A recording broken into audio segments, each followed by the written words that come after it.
Okay, so let's take a look at how you can add image carousel in WordPress page or post with Elementor. So what I will do is I will basically use Elementor free to add that widget on your page. So let's go to all pages and then edit one of the page with Elementor.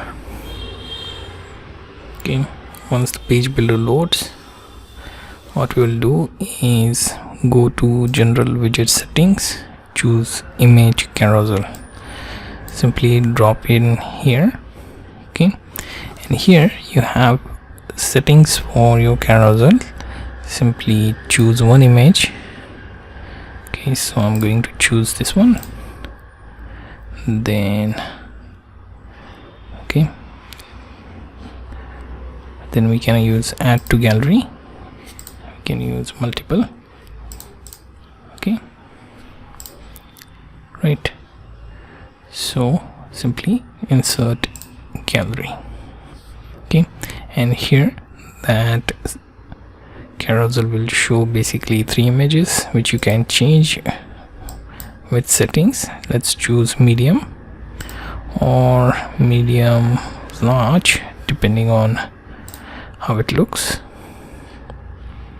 Okay, so let's go with thumbnail for now, right? And then we can also edit other settings like additional options, autoplay yes, pause on hover, pause, autoplay speed, we can reduce the speed or increase it, can use infinite loop, animation speed we can increase as well, and direction left to right we can choose.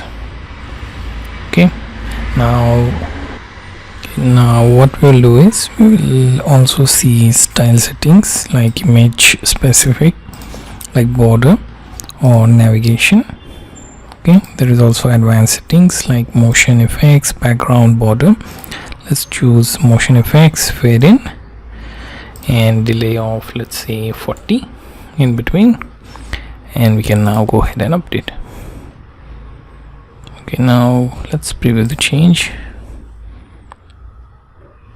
You can see your carousel of 4 images total. You can use the buttons or these bottom dots. Okay, right, if you do it from here it will move to left, if you do it from here it will move accordingly. Okay, so you get the idea how to use image carousel in Elementor for your WordPress page or post.